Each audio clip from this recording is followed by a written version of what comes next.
साथियों, एक में खबर है, ये 9 फरवरी 2023 एबीपी न्यूज चैनल की एक खबर है, जिस खबर में आप देख सकते हैं एज ए दिल्ली कांग्रेस अध्यक्ष के तौर पर हमने एक मांग रखी थी और ये मांग थी दिल्ली सरकार यानी अरविंद केजरीवाल द्वारा एक यूनिट का गठन किया गया था जिसका नाम था FBU यानी कि फीडबैक यूनिट।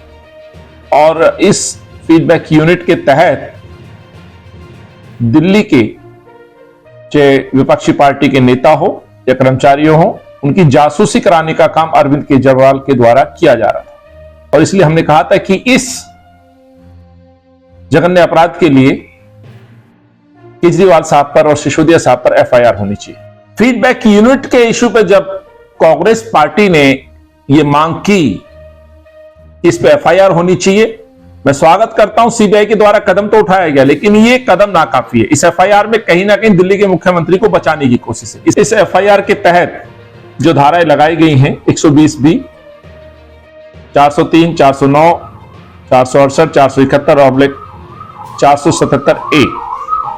जब इस FIR की कॉपी को हमने पढ़ा तो मुझे थोड़ा सा दुख भी हुआ और हैरानगी भी हुई। इस FIR में जो नाम है, बाकायदा 6 नाम घोषित हैं और एक 7वें नाम पे अननोन अदर्स कहा गया है। इसमें जो पहला प्रथम अपराधी है वो मनीष सिसोदिया, जो कि डिप्टी CM जो जेल में है, उनको बनाया गया है।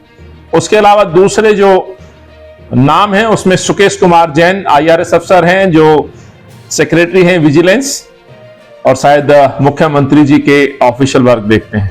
राकेश कुमार सिन्हा जी हैं रिटायर्ड DIG, प्रदीप कुमार पुंज साहब हैं, सतीश खेत्रपाल हैं assistant commandant CISF retired, Gopal Mohan है advisor anti corruption to CM of Delhi. ये 6 नाम है। सवाल ये उठता है, इस FIR की कॉपी मैं आपके सामने दिखा रहा हूं। इस कॉपी के तहत आप जब देखेंगे पहले ही, क्योंकि पब्लिक डोमेन में इसकी पूरी कॉपी आ जाएगी, हम भी डाल देंगे, पहले ही पृष्ठ पर पॉइंट नंबर 2 में बकायदा मैं सिलसिलावार आपको समझा रहा हूं कि कौन इसमें अपराधी है और उसको बचाने की कोशिश भाजपा के द्वारा की जा रही है। इस FBU यानी कि फीडबैक यूनिट का जो गठन था, जो कैबिनेट के अंदर जाकर के अप्रूवल के साथ हुआ था, और कैबिनेट आप जानते हैं, कैबिनेट मुख्यमंत्री की लीडरशिप में, उनके नेतृत्व में कैबिनेट होती है, तमाम मंत्रिमंडल का जो समूह है उसमें निर्णय लेता है। और ये 29/9/2005 को इसी तरह का एक प्रपोजल दिल्ली की कैबिनेट यानी अरविंद केजरीवाल के समक्ष आता है और इस प्रपोजल पर डिस्कशन होता है, प्रपोजल को मान लिया जाता है, एक्सेप्ट कर लिया जाता है।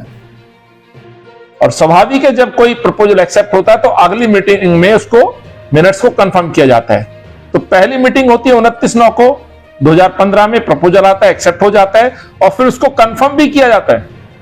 अगली बैठक होती है 28/10/2015, 28/10/2015, यानी कि लगभग 1 महीने बाद उसको कंफर्म किया जाता है। यह मीटिंग भी दिल्ली के मुख्यमंत्री अरविंद केजरीवाल के समक्ष होती है कैबिनेट की और अप्रूव्ड होती है। अफसोस यह है, एक दिल्ली के मुख्यमंत्री के सामने फीडबैक यूनिट का गठन होता है, उनकी अप्रूवल होती है, मिनट्स कंफर्म होती है, उनका नाम इसमें नहीं है। इसमें सुकेश जैन जो सेक्रेटरी विजिलेंस हैं, इनका नाम आता है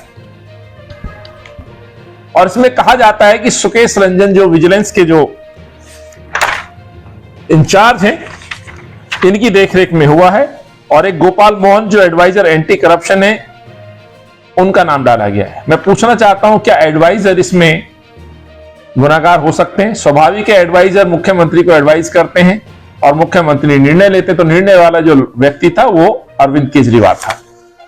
जब इस फीडबैक यूनिट की FIR का जब अगला बिंदु मैं आपसे चर्चा करता हूं तो इसमें करप्शन की बात कही गई है, यानी कि 1 करोड़ रुपए का इसमें जो लेन देन हुआ है सीक्रेट सर्विसेज, यानी कि किसी व्यक्ति के बारे में जानकारियां लेना, गुप्त तरीके से जानकारी इकट्ठी की गई, उनके पीछे कुछ लोगों को, एजेंसियों को लगाया गया, डिटेक्टिव्स को लगाया गया, लेकिन जब इसको पूरा जांच एजेंसियों ने समीक्षा की तो इसमें पाया गया कि इसमें भी लेन देन में भ्रष्टाचार किया गया है। इसमें 2 बातें हैं, एक इलीगल तरीके से जासूसी कराना, दूसरा एजेंसियों के नाम पर वाउचर फाड़ना। तो इसमें बिलों का जो भुगतान हुआ है, जो वाउचर्स जो साइन कराए गए हैं, पहली दृष्टि में ये वाउचर्स फेक पाए गए हैं, यानी कि लेन देन जो हुआ है वो भ्रष्टाचार की भेंट चढ़ा दिया गया, यानी कि पैसे सरकारी अकाउंट से निकाले गए, वाउचर भरे गए जिनका कोई हिसाब किताब नहीं, और वो पैसे खुद अपनी जेब में डाले गए। अभी जांच में पता चलेगा कि पैसा किसकी जेब में गया। इसमें ऐसा ही एक बिंदु और है, जब आप इस एफआईआर को पढ़ेंगे, बिंदु नंबर 7 आप जब पढ़ेंगे, जिसमें कहा गया है advisor to the CM was the functioning as joint director and the overall in charge of FBU. फिर प्रश्न वही आ गया, कैसे एक एडवाइजर जिम्मेवार हो सकता है जबकि उसका केवल काम एडवाइस देने का था। एडवाइस किसको दी जा रही थी? दिल्ली के मुख्यमंत्री को, यानी कि मुख्यमंत्री सीधे तौर पर मुख्यमंत्री की देखरेख में इस यूनिट का गठन हुआ, कंफर्म हुआ, फंड रिलीज हुआ, और एडवाइजर उनको स्वाभाविक है हर बात उनको अपडेट करते होंगे। लेकिन अरविंद की जगह एडवाइजर का नाम इस एफआईआर में पाया गया है, यानी कि अरविंद की सुरक्षा कहिए या अरविंद को बचाने के लिए उनके एडवाइजर की बलि दे दी गई, जिसमें साफ तौर पे दिखाई दे रहा है। अगला प्रश्न इसमें यह है, बिंदु नंबर 8 आप जब पढ़ेंगे इस एफआईआर में, that the FBU in addition to the collecting the mandated information also collected political intelligence which accounted for about 40% of the total reports generated by FBU which was beyond the scope and ambit of functions of FBU। यानी कि सीधे सीधे तौर पर